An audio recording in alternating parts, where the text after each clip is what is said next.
Selamat datang di channel Novel Official. Sebelum kalian mendengarkan novel Pesona Pujaan Hati, jangan lupa like, share, and subscribe. Kalau tidak ku sentil jantung kalian. Hehehehe. Tanpa lama-lama lagi langsung saja kita masuk di alur cerita novelnya. Bab 4571. Jadi, dia berlutut lagi di depan Charlie dan memohon, "Tuan Wade, Marianne benar. Saya tidak pernah melakukan hal buruk. Tidak peduli seberapa buruk saya tidak akan mati. Saya mohon. Saya akan memberi Anda banyak uang yang Anda inginkan." Pada saat ini, Marianne juga tiba-tiba berlutut. Dia menundukkan kepalanya dan berkata, "Tuan Wade, uang adalah sesuatu di luar tubuh. Selama Anda dapat memberi ayah saya kesempatan berubah, tidak peduli berapa banyak uang yang kami miliki, kami tidak akan ragu." Charlie tidak berpikir bahwa Marianne akan berlutut. Dia buru-buru mengulurkan tangannya, mencoba mengangkatnya. Tetapi Marianne melawan dan berkata tanpa ekspresi, "Tuan Wade, jika kamu tidak setuju, saya tidak akan bangun. Kalau kamu menginginkan nyawa ayahku, tolong bunuh aku juga." Charlie menatap mata Marianne yang marah, dan jantungnya sedikit berdenyut. Dia tidak bisa menahan napas, menatap Shaun, dan berkata dengan dingin, "Tuan Long, Anda telah membesarkan seorang putri yang baik." Kemudian, dia memandang Janus dan bertanya, "Paman Janus, menurut kamu bagaimana masalah ini harus diselesaikan?" Janus berkata dengan hormat, "Kembali ke Tuan Muda Wade. Saya hanya ingin pulang dengan selamat dan bersatu kembali dengan keluarga saya. Sisanya tidak penting." Saat dia berkata, dia takut ekspresi tidak cukup jelas. Dia berkata lagi kepada Charlie, "Tuan Wade, selama Tuan Long menarik kembali sayembara itu, saya tidak ingin mengejar yang lain." Ketika Shaun mendengar ini, dia langsung tergerak dan malu. Dia memandang Janus, bersujud, dan bertanya, "Janus, terima kasih atas kebaikanmu. Kalau aku, Shaun, bisa bertahan, aku akan melakukan yang terbaik untuk membalas kebaikanmu." Charlie memandang Shaun saat ini, dan berkata dengan ringan, "Shaun, aku bisa menyelamatkan hidupmu demi Paman Janus dan Nona Marianne." Shaun menangis dan terus bersujud, "Terima kasih, Tuan Wade. Terima kasih, Tuan Wade. Terima kasih telah mengangkat tangan. Terima kasih." Charlie berkata dengan dingin, "Jangan terlalu senang. Saya memberi Anda satu. Itu tidak berarti Anda tidak perlu membayar harga lain." Shaun mengangguk lagi dan lagi tanpa ragu-ragu. "Saya tahu Tuan Wade. Saya tahu. 20 miliar dolar AS dalam 10 tahun. Bahkan jika saya memecahkan panci dan menjual besi, saya akan mengumpulkan uangnya." Charlie mengulurkan tangan dan berkata dengan ringan, "Aku tidak menginginkan uangmu." "Ah," Shaun mengira dia salah dengar, dan berseru, "Tuan Wade, apa yang Anda minta?" Charlie berkata dengan dingin, "Jangan meremehkan dirimu sendiri. Aku tidak menginginkan uangmu." Lalu, Shaun tiba-tiba menjadi gugup lagi. "Charlie tidak menginginkan hidup atau uang saya. Berapa harga yang harus saya bayar? Apakah dia ingin kaki dan tangan saya?" Tepat ketika Shaun merasa nyaman, Charlie memandang Janus dan berkata-kata demi kata, "Shaun, Anda ingin saya melepaskan Anda. Dengarkan beberapa hal yang saya katakan. Selama Anda bisa melakukannya, saya akan melepas Anda." Shaun mengangguk tanpa ragu, "Tuan Wade, jangan katakan beberapa hal. Saya bersedia menyetujui ratusan hal." Bab 4572. Seluruh jiwa dan semangat Shaun sudah dihancurkan oleh Charlie. Sekarang dia tidak dapat lagi mempertimbangkan untung atau rugi. Satu-satunya keinginannya adalah dapat menghindari kematian. Oleh karena itu, tidak peduli kondisi apa yang diusulkan Charlie, dia bersedia menyetujui tanpa ragu-ragu. Melihat Shaun sudah sepenuhnya menyerah dan dia sudah mencapai tujuan untuk menghukumnya, Charlie berkata dengan dingin, "Shaun, dengarkan baik-baik. Hal pertama yang ingin saya lakukan adalah, Anda membayar sesuai dengan gaji manajer profesional tertinggi di Hong Kong. Bayar gaji Paman Janus selama 20 tahun, dan gandakan kompensasinya. Itu bisa dianggap sebagai biaya kehilangan masa muda Paman Janus, dan juga sebagai biaya kehilangan spiritual keluarga Paman Janus." Charlie berkata lagi, "Artinya, Anda harus membayar gaji Paman Janus selama 60 tahun sesuai dengan gaji manajer profesional tertinggi di Hong Kong pada satu waktu. Apa Anda setuju?" "Aku tidak keberatan," Shaun berseru hampir tanpa ragu. Bagaimana dia bisa berani menolaknya saat ini? Menurut permintaan Charlie, dia harus membayar maksimal 6 atau 7 miliar dolar Hong Kong, yang kurang dari 1 miliar dolar AS. Janus di samping dengan cepat berkata, Tuan Wade, saya tidak dapat menerima uang ini. Charlie berkata dengan serius, Paman Janus, uang ini memiliki dua tujuan utama. Satu untuk menebus dan yang kedua untuk menghukum. Bahkan jika kamu tidak membutuhkan uang itu, Xiaon harus membayarnya. Kamu saja bisa menyumbangkan uang itu. Ketika Janus mendengar ini, dia mengangguk ringan. Charlie berkata kepada Xiaon lagi, hal kedua yang ingin saya lakukan adalah membeli villa keluarga Harbert di sebelah rumah Anda di Sisundao. Lalu berikan kepada keluarga Paman Janus dan mengundang mereka pindah ke sana. Saat pindahan, Anda harus mengundang pembawa acara terbaik di Hong Kong untuk memimpin upacara pindah rumah termegah. Xiaon teringat karena terkejut. Dia tidak menyangka Charlie akan membuat permintaan seperti itu pada dirinya. Janus adalah hambatan di hatinya. Selama bertahun-tahun, dia ingin menyingkirkannya. Dan sekarang dia tidak bisa menyingkirkannya. Bahkan akan menjadi tetangga. Bagi Xiaon, permintaan ini memang agak tidak bisa diterima. Sedangkan Janus tidak pernah mengira Charlie akan membuat permintaan seperti itu. Janus tidak ingin bertetangga dengan Xiaon. Perasaan semacam ini terasa agak aneh ketika dia berkeringat. Tapi Charlie punya ide sendiri. Charlie berpendapat, untuk penjahat seperti Xiaon yang katanya tidak bisa percaya, dia tidak boleh dibiarkan hanya mengalami rasa sakit hari ini saja. Cara terbaik adalah menjaga bel alarm berbunyi jauh di dalam jantung. Pada saat ini, Xiaon sangat tertekan, namun dia tidak berani membantah Charlie. Dia berpikir untuk dirinya sendiri, sial, saya tidak akan mau tinggal lagi di sana. Saya memiliki banyak properti di seluruh dunia. Saya bisa keluar dari Sisundao agar Janus bisa hilang dari pandangan dan pikiran. Memikirkan hal ini, dia berkata, Oke, Tuan Wade, saya akan melakukan sesuai yang Anda minta. Tetapi bagaimana dia tahu bahwa Charlie tampaknya dapat membaca pikirannya dan berkata, selain itu, saya ingin mengingatkan Anda. Mulai sekarang, Anda harus tinggal di rumah Sisundao setidaknya selama 200 hari dalam 1 tahun. Xiaon terpana. Bab 4573. Tidak masalah bila bertetangga dengan keluarga Janus. Namun dia harus tinggal selama 200 hari dalam 1 tahun, bukankah ini pembunuhan? Charlie melanjutkan. Selain itu, pindahkan tugas pengemudi Anda ke pos lain. Saya akan menempatkan seorang prajurit dari Istana Wanlong untuk menjadi pengawal dan pengemudi Anda.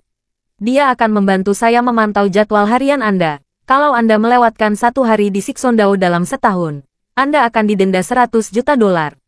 Xiaon tidak bisa berkata-kata. Dia benar-benar tidak mengira Charlie bisa begitu merusak. Menekan wajahnya ke tanah dan menggosoknya berulang kali. Namun, tidak peduli seberapa tertekannya dia tidak berani membantah Charlie. Dia mau tidak mau mengangguk dengan kesal dan berkata, jangan khawatir, Tuan Wade, aku akan melakukannya, Charlie berkata lagi, oh, omong-omong, para prajurit Istana Wanlong akan menjadi pengawal dan pengemudi Anda, itu akan membutuhkan biaya. Saya akan membiarkan porter memilih 4 tentara, mereka akan datang bergiliran setiap kuartal, Anda harus membayar 2 juta dolar sebulan, mengerti? Xiaon hanya bisa mengatakan dengan jujur, saya mengerti, 2 juta dolar sebulan harus dibayar tepat waktu. Charlie mengangguk dan berkata dengan ringan, hal ketiga, segera ambil hak milik jalan kuliner di dekat Universitas Hong Kong dari struktur grup Anda. Buat perusahaan terpisah, pemegang saham perusahaan hanya Nona Marianne. Ketika Marianne mendengar ini, dia menatap Charlie dengan takjub. Dia tidak tahu mengapa Charlie menyebutkan jalan makanan ringan di sini. Pada saat ini, Charlie melanjutkan, semua kekuatan pengambilan keputusan mengenai Food Street ini harus diserahkan kepada Nona Marianne. Kalau Anda berani mengembangkannya tanpa izin, tidak peduli ketika saya mengetahuinya, saya akan meminta sopirmu mematahkan kakimu sesegera mungkin. Jika Anda sedang duduk di dalam mobil pada saat itu, saya akan meminta pengemudi menepi dan menarik Anda keluar dan mematahkan kaki Anda. Jika Anda sedang tidur di kamar, saya akan meminta pengemudi masuk dan menarik Anda keluar dari tempat tidur dan mematahkan kaki Anda. Apa Anda mengerti? Xiaon sangat ketakutan. Akhirnya dia tahu bahwa fakta bahwa dia ingin merombak Food Street membuat marah Charlie. Dia dengan cepat berkata, jangan khawatir, Tuan Wade. Saya tidak akan pernah merombak jalan kuliner ini. Charlie melambaikan tangannya. Jalan kuliner ini tidak akan menjadi milikmu lagi. Anda tidak memenuhi syarat mengatakan hal seperti itu. Anda hanya perlu menyerahkan semua hak milik jalan tersebut kepada Nona Marianne. Charlie ingat bahwa Food Street milik Marianne ini merugi setiap tahun. Jadi dia berkata, Oh, omong-omong, saat hak properti diserahkan, ingatlah untuk menyuntikkan 100 juta dolar AS ke perusahaan baru Nona Marianne sebagai modal operasi. Anda hanya membayar untuk perusahaan, dan Anda tidak memiliki kekuatan pengambilan keputusan. Anda mengerti, Xiaon mengangguk seperti bawang putih. Saya mengerti, saya mengerti. Charlie sedikit mengangguk dan berkata, selain beberapa hal ini, ada satu hal terakhir. Xiaon menjadi gugup kembali. Dia tahu bahwa beberapa hal yang udah Charlie barusan berkisar pada Janus dan putrinya Marianne. Charlie belum memberikan cara apapun untuk menghukumnya karena mengingkari Curtis saat itu. Jadi, hal terakhir ini pasti ada hubungannya dengan Curtis. Jadi, dia menatap Charlie dan berkata dengan gugup, Tuan Wade, kamu, tolong katakan. Suara Charlie menjadi dingin, dan dia mengatakan kata demi kata, 20 miliar dolar dalam 10 tahun yang saya katakan sebelumnya. Saya tidak memintanya lagi karena wajah Nona Marianne. Tapi Anda melanggar janji yang Anda buat kepada ayah saya, saat itu. Oleh karena itu, saya ingin Anda terbang ke Eastcliff segera setelah keluarga Paman Janus pindah. Anda bertobat di makam ayah saya selama 3 bulan. Selama 3 bulan ini, Anda tidak diizinkan meninggalkan Gunung Winteri untuk makan dan menginap. Setelah berakhirnya Maret, Anda untuk kembali ke Hong Kong. Bab 4574. Setelah mendengar permintaan terakhir Charlie, Xiaon menarik napas lega. Pada saat ini, dia benar-benar merasakan apa yang disebut neraka. Karena ini adalah hal terakhir yang diminta Charlie untuk dia lakukan. Itu berarti dia sudah menyelamatkan hidupnya, dan juga menyelamatkan hartanya senilai 20 miliar dolar dalam 10 tahun ke depan. Dibandingkan dengan ini, kompensasi yang harus dibayarkan kepada Janus hampir setetes ember. Adapun villa, itu hanya gerimis baginya. Meskipun dikatakan bahwa dia akan pergi ke Eastcliff untuk bertobat selama 3 bulan, bagi Xiaon, yang baru saja menerima ancaman pembunuhan, itu bisa dianggap sebagai perlakuan di luar hukum dan ringan. Karena itu, dia tentu saja tidak keberatan. Sebaliknya, dia akhirnya bisa santai. Jadi, dia segera menyatakan sikapnya kepada Charlie dan berkata dengan tulus, Tuan Wade, jangan khawatir. Saya akan menyelesaikan hal-hal tersebut sesegera mungkin. Kemudian segera berangkat ke Eastcliff. Charlie mengangguk dan berkata, omong-omong, saya beritahu Anda, mulai hari ini dan seterusnya, hidup dan kekayaan Anda terkait erat dengan keluarga Paman Janus. Jika keluarga Paman Janus aman, maka Anda juga bisa aman. Tapi jika mereka kecelakaan, bahkan jika itu hanya kecelakaan biasa, aku akan membuatmu memikul tanggung jawab bersama. Mengerti? Xiaon, orang yang begitu cerdik, dia mengerti arti kata-kata Charlie. Charlie ingin memastikan bahwa mulai sekarang, dia tidak akan pernah berani mengancam Janus lagi. Charlie mengikat keselamatan pribadinya pada Janus. Dengan cara ini, dia tidak akan berani mencari kesempatan untuk membunuh Janus. Dia bahkan membayangkan bahwa Janus akan memiliki beberapa kekurangan. Jadi, dia berkata tanpa ragu, Tuan Wade, saya mengerti. Oke, Charlie mengangguk dan berkata, sekarang aku ingin Anda menarik kembali sayembara di seluruh Hong Kong. Ya. Xiaon segera mengeluarkan ponselnya dan berkata, aku akan melakukannya. Sayembara pembunuhan telah ada sejak zaman kuno. Dibandingkan dengan pembelian dan pembunuhan yang sederhana dan kasar, ini memiliki rasa ritual yang sedikit lebih tradisional. Di Hong Kong, sayembara pembunuhan harus diumumkan melalui perantara tertentu, dan perantara harus cukup berwibawa untuk dipercaya oleh semua orang. Ketika seseorang ingin melepaskan sayembara, dia tinggal mengatakan sepatah kata. Setelah diumumkan, tidak peduli berapa banyak uang yang dia berikan, sekelompok besar pembunuh akan berkerumun. Di bidang ini, ada seperangkat peraturan tradisional yang ketat. Janus mengeluarkan 30 juta dolar AS dana rahasia, dan dia harus membayar 33 juta dolar AS di muka kepada perantara. 30 juta adalah hadiah dari sayembara itu sendiri, dan 3 juta menjadi keuntungan perantara. Hanya setelah perantara menerima uang akan mengumumkan sayembara ke seluruh dunia bawah tanah, karena mereka memiliki prestise dan pengaruh yang sangat tinggi di dunia bawah tanah. Jadi begitu dia memberi pengumuman, semua pembunuh tidak akan ragu. Apalagi perantara tidak sesederhana perantara transaksi. Terkadang sayembara pembunuhan ini terlalu besar, yang dengan mudah dapat menyebabkan banyak orang berlomba-lomba. Pada akhirnya, bahkan dapat menyebabkan perselisihan karena tidak mungkin untuk menentukan siapa yang menjadi pemenang yang sebenarnya. Pada saat ini, seorang perantara juga perlu maju. dan perantara akan membuat penilaian yang objektif untuk menentukan siapa sebenarnya yang berhak mendapatkan hadiah. Xiao segera memanggil perantara, menyalakan pengeras suara di depan Charlie dan yang lainnya. Dia berkata, saya ingin menarik hadiah 30 juta dolar yang saya tawarkan. Pihak lain bertanya, Tuan Long, apa Anda yakin ingin menarik sayembara ini? Hadiah Anda menjadi yang tertinggi di Hong Kong selama bertahun-tahun. Banyak pembunuh telah turun hari ini. Kalau Anda mengambilnya kembali, saya khawatir orang-orang tidak akan memiliki tingkat antusiasme yang tinggi lagi. Xiao berkata tanpa ragu-ragu, saya yakin menariknya. Segera. Pihak lain terdiam sejenak, lalu berkata, Tuan Long, jika Anda memutuskan untuk menariknya, biaya penanganan 3 juta tidak akan dikembalikan. Apa Anda keberatan dengan ini? Xiao berseru. Tidak keberatan. Bab 4575. Oke, saya akan menyebarkan pesan sekarang. Memberitahu semua orang untuk menarik diri. Dan uang 30 juta dolar AS akan dikembalikan dalam waktu 24 jam. Saat ini, tepat di luar Bandara Internasional Hong Kong, sudah ada banyak pembunuh yang menunggu dengan cemas. Sebagian besar pembunuh ini tidak saling mengenal. Mereka bersembunyi di dekat bandara saat ini. Semuanya mengharapkan bisa mendapatkan hadiah 30 juta dolar AS. Mereka sudah tidak sabar. Ketika Janus keluar dari bandara, mereka akan langsung menyerang. Beberapa orang sudah menyiapkan senapan sniper dalam kegelapan. Yang lain menyamar sebagai turis, menunggu di luar pintu keluar bandara dengan pistol di tangan. Dan beberapa bahkan parkir di pinggir jalan, berencana untuk mengemudi langsung ke Janus ketika dia keluar. Saat mereka bersiap-siap dan menunggu, mereka menerima pesan.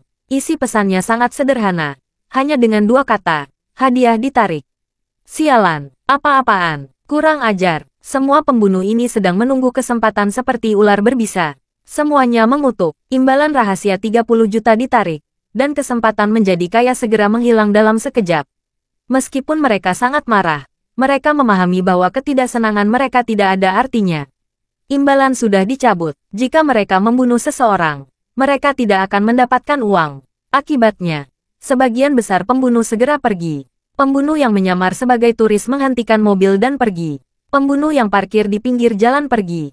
Pembunuh yang bersembunyi di kegelapan dan bersiap menembak Janus juga segera menyimpan senjata api mereka dan meninggalkan tempat. Namun, masih ada beberapa pembunuh yang tidak pergi. Salah satunya bersembunyi di sebuah kamar di lantai 18 hotel bandar di seberang bandara. Sambil mengunci pintu keluar bandara dengan lingkup senapan sniper, dia mengutuk di mulutnya. Aku kehilangannya. Kamu Xiao benar-benar pantas mendapatkannya. Saya akan memberi pelajaran pada kamu yang istrinya tidak setia. 20 tahun berlalu, Janus akhirnya kembali. Tapi kamu menyerah. Sial. Mengerjai kami. Apa kamu pikir saya tidak perlu bayaran saat bekerja? Apa kamu pikir saya tidak perlu membayar sewa hotel ini? Dia menahan kesal dan bergumam. Aku akan membunuh Janus hari ini. Aku akan memintamu memberikan hadiahnya. Kalau kamu berani tidak membayar, aku akan membunuhmu juga. Beberapa pembunuh lain yang bersembunyi di kegelapan juga memiliki mentalitas yang sama. Meskipun perantara tidak menyebut nama orang yang menarik hadiah 30 juta, mereka semua tahu tawaran hadiah ini pasti dari Xiao. Jadi mereka tetap berkeinginan mendapat imbalan itu, terlepas dari apakah sayembara itu sudah ditarik atau tidak. Setelah membunuh, mereka akan minta penjelasan pada Xiao. Mereka akan memeras dan menagih uang dari Xiao. Tepat ketika pria itu menatap pintu keluar bandara, dia merasakan sesuatu yang dingin dan keras menekan bagian belakang kepalanya. Dia ketakutan, karena dia tidak mendengar suara gerakan sama sekali. Dia tidak mengerti mengapa seseorang tiba-tiba muncul di belakangnya dan menodongkan pistol ke belakang kepalanya. Jadi dia bertanya dengan gugup, "Saudaraku, kamu menodongkan pistol ke arahku. Aku tidak tahu kebencian macam apa yang ada di antara kita." Pria di belakangnya bertanya dengan suara dingin, "Imbalan sudah ditarik, mengapa kamu belum pergi?" Pembunuh itu mengira itu adalah rekan kerja, dan berkata dengan cepat, "Semua orang pasti ingin mendapatkan imbalan. Mengapa kita tidak bergabung? Atau saya dapat membantu kamu membunuh Janus itu? Bagaimana menurutmu?" Pria di belakangnya mendengus dan berkata, "Maaf, saya dari Istana Wanlong, dan saya sudah mengamati kamu. Kamu sudah menerima pesan itu. Seharusnya kamu pergi dan saya mengampuni hidupmu. Tapi sayangnya, kamu tidak pergi. Aku tidak akan membiarkanmu hidup." Pria itu langsung ketakutan. Dia tidak mengerti mengapa orang-orang Istana Wanlong mengamati dirinya. Jadi dia menoleh tanpa sadar, menatap pemuda di belakangnya, dan bertanya tanpa sadar, Wanlong, Istana Wanlong, apa kalian juga mengincar imbalan ini?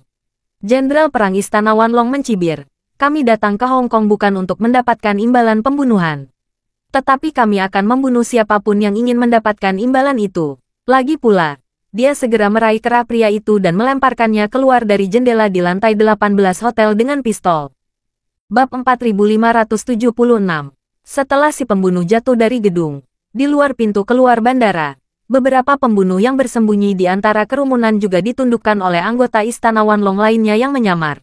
Pembunuh bersembunyi di dalam mobil, menunggu kesempatan, tidak punya waktu untuk bereaksi. Dia juga segera ditangkap di depan dan belakang mobil oleh anggota Istana Wanlong. Baru sekarang para pembunuh ini menyadari bahwa mereka telah lama diawasi secara ketat oleh para prajurit Istana Wanlong.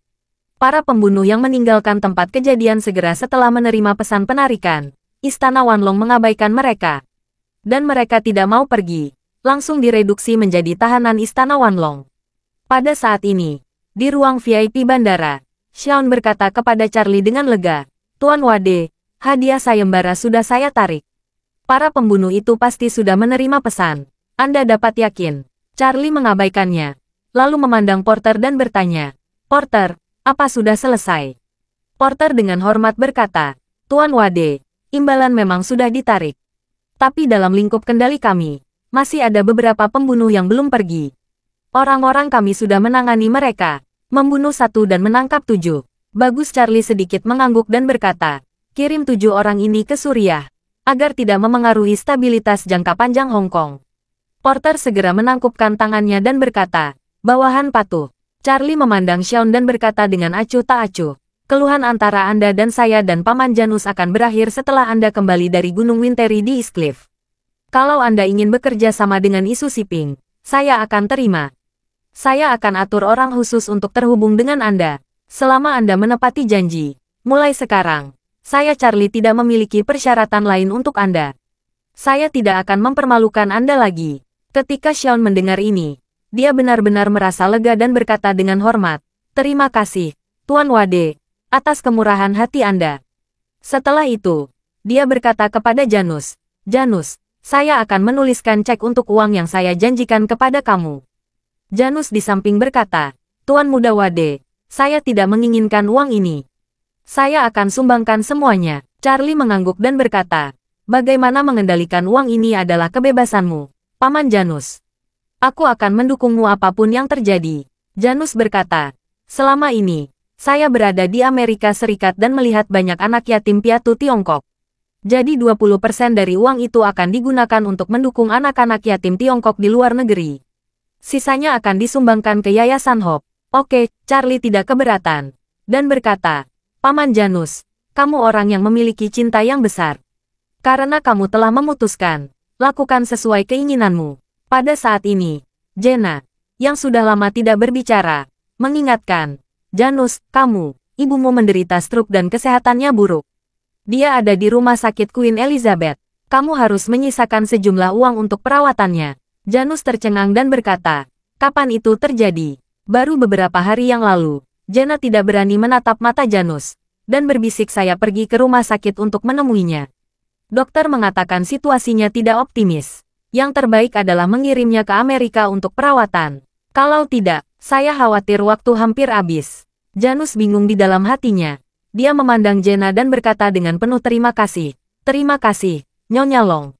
Setelah itu, dia berbalik dan berkata kepada Charlie, Tuan Wade, aku ingin pergi menemui ibuku.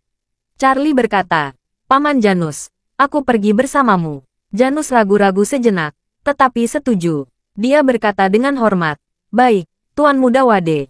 Charlie berkata kepada Porter, Porter, siapkan mobil. Kita pergi ke rumah sakit Queen Elizabeth. Oke, Tuan Wade. Charlie menoleh ke Xiaon dan berkata, Tuan Long, Anda bisa pergi. Cepat selesaikan masalah ini. Sebaiknya selesaikan pembelian villa besok. Oke, Xiaon mengangguk tanpa ragu dan berkata, jangan khawatir, Tuan Wade. Saya akan menyelesaikan masalah ini malam ini juga. Charlie mengangguk puas, lalu menatap Marianne, yang matanya merah, dan berkata, Nona Marianne, saya sudah banyak menyinggung kamu. Mohon maafkan saya. Bab 4577. Dengan mata besar penuh air mata, Marianne memandang Charlie dengan marah. Dia ingin mengatakan sesuatu, tetapi tidak mengatakan apa-apa. Xiaon mengingatkan dengan suara rendah, Marianne, Tuan Wade berbicara denganmu. Apa yang kamu lakukan dengan bodoh?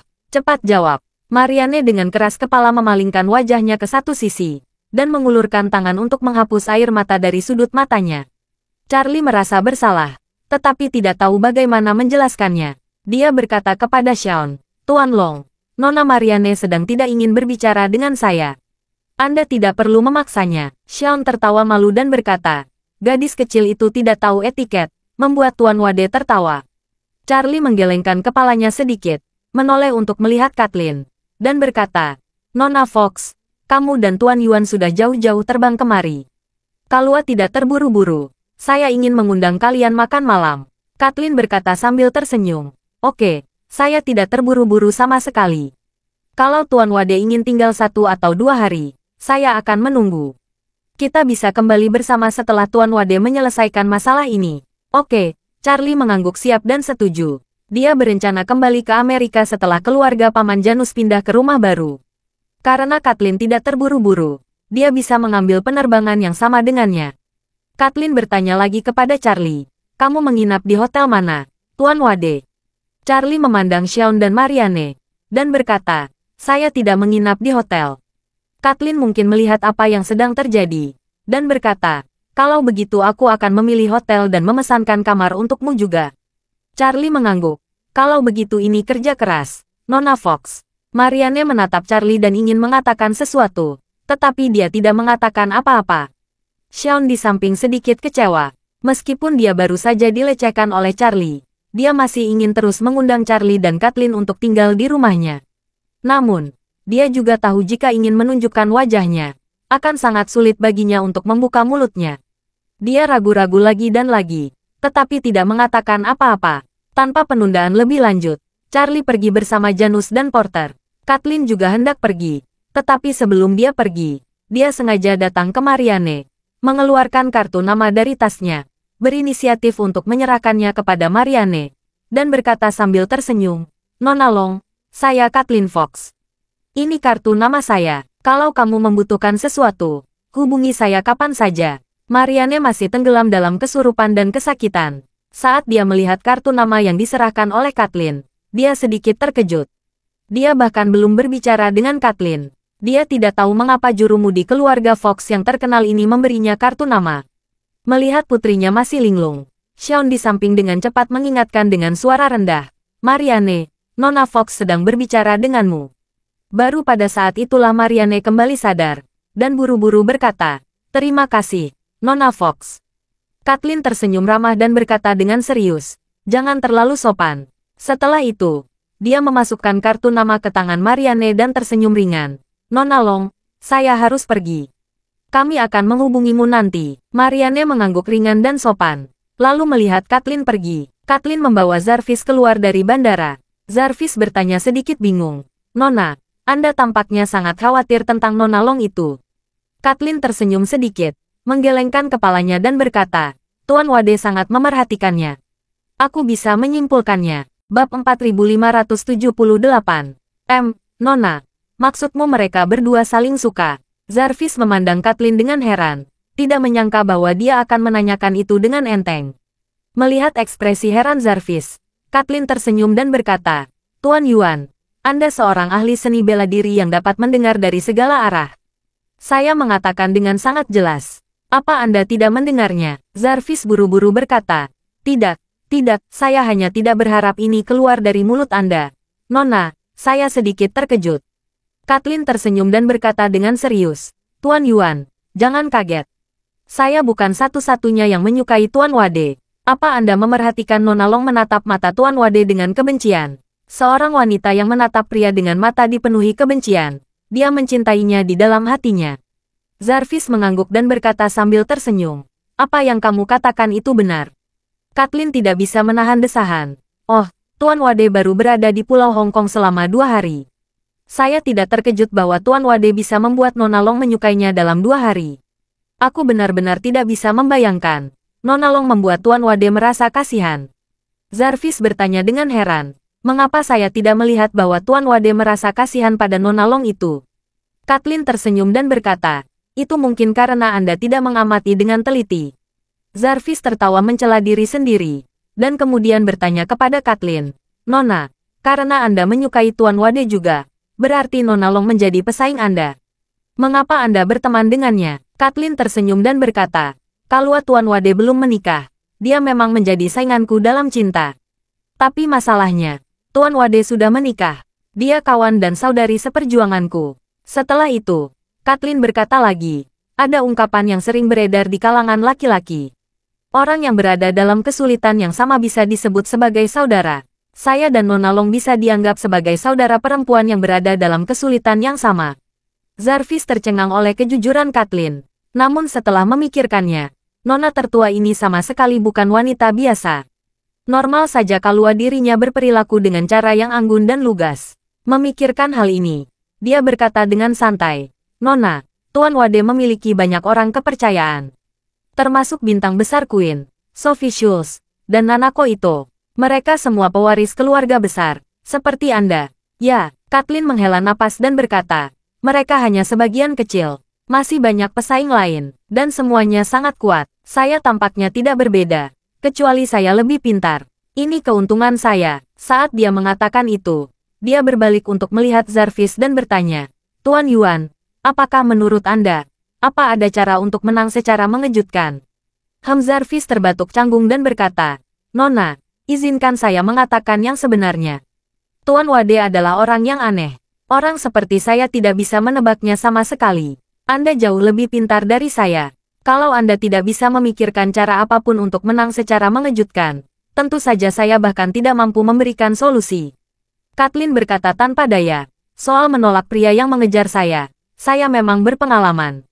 Tapi bagaimana cara mengejar seorang pria? Saya tidak punya pengalaman sama sekali. Setelah itu, dia menghela napas, menggelengkan kepalanya dan berkata, lupakan saja. Jalannya masih panjang. Aku tidak buru-buru. Berbicara tentang ini, Kathleen tidak bisa menahan diri untuk tidak berbisik pelan. Saya melihat bahwa Tuan Wade tampak tidak berdaya saat dia pergi. Kita harus membantu Tuan Wade dan Nona Long untuk menjernihkan masalah. Jarvis bahkan lebih bingung. Nona, catur macam apa yang ingin Anda mainkan? Kathleen berkata dengan serius. Ini bukan tentang bermain catur. Ini karena saya ingin berbagi kekhawatiran saya dengan Tuan Wade. Saya tidak punya ide lain. Saya hanya ingin memberikan seluruh hati saya kepada Tuan Wade. Sekalipun saya tidak bisa naik podium pada akhirnya, setidaknya saya bisa membayar rasa terima kasih saya. Saat ini, Charlie dan Janus sedang duduk di mobil yang dikendarai oleh porter dan dengan cepat menuju ke rumah sakit Queen Elizabeth. Sepanjang jalan, Janus menjadi semakin cemas. Keringat dingin di dahinya terus keluar. Melihat dia gugup, Charlie berkata dengan lega, Paman Janus, kamu tidak perlu terlalu khawatir. Kamu sudah terhindar dari bahaya. Bab 4579. Janus menghela napas. Ibuku sudah berusia 80-an tahun ini. Dia menderita stroke di usianya ini. Saya khawatir situasinya tidak terlalu optimis. Charlie tersenyum sedikit. Jangan khawatir. Tidak akan ada masalah. Janus sedikit mengangguk. Tetapi ekspresinya masih khawatir. Porter dengan cepat mengendarai mobilnya ke gerbang rumah sakit. Tanpa menunggu mobil berhenti, Janus sudah mendorong pintu untuk keluar dan berlari sepanjang jalan menuju aula. Dia datang ke meja perawat untuk menanyakan tentang informasi ibunya. Perawat yang bertugas dengan cepat mengetahui departemen dan nomor tempat tidur wanita tua itu. Janus dengan cepat mengikuti instruksi dan berlari ke bangsal tempat ibunya berada. Ketika dia sampai di pintu kamar, dia berhenti dan mengetuk pintu dengan lembut. Suara seorang wanita segera terdengar dari dalam. Silakan masuk. Janus mendorong pintu bangsal, dan melihat bahwa hanya ada satu tempat tidur di bangsal. Wanita tua itu mengenakan masker oksigen dan berbaring sangat lemah di tempat tidur. Di sekeliling wanita tua itu ada 3 pria, 2 wanita, 5,5 baya, dan beberapa lainnya. Serta seorang anak berusia 10 tahun. Seorang setengah baya melihat Janus di pintu.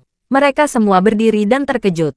Salah satu wanita yang lebih tua bertanya dengan ngeri, "Kakak, ini benar-benar kamu, kakak?" Janus menatapnya, dan berseru dengan kegembiraan yang tidak disembunyikan.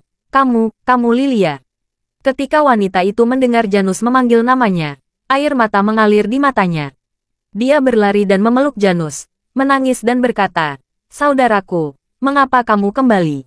Xiaolong selalu ingin membunuhmu. Kalau dia tahu kamu kembali, dia tidak akan membiarkanmu lolos."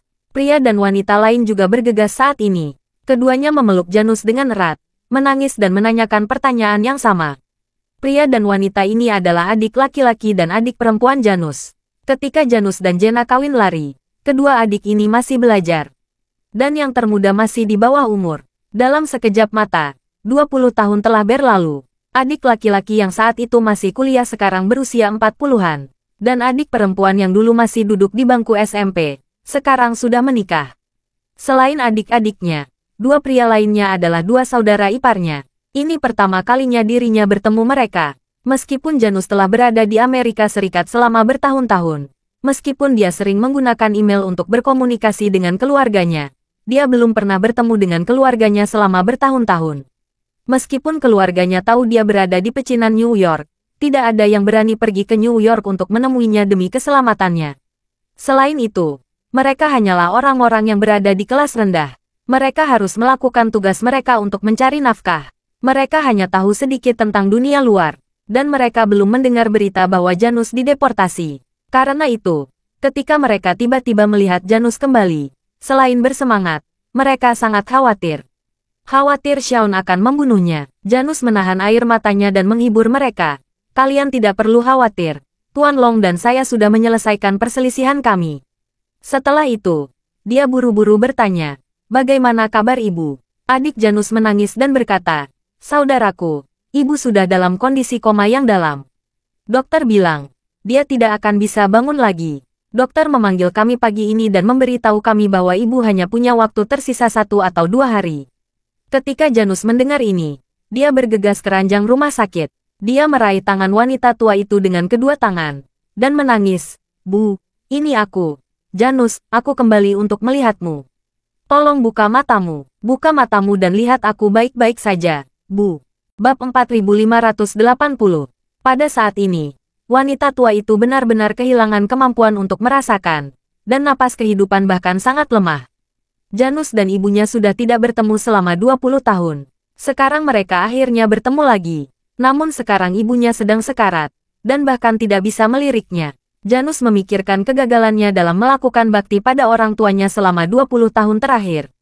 Dia merasa hancur. Dia memegang tangan ibunya dan menangis seperti anak kecil. Dipengaruhi oleh dia, adik-adiknya juga ikut menangis bersama di depan tempat tidur ibu mereka.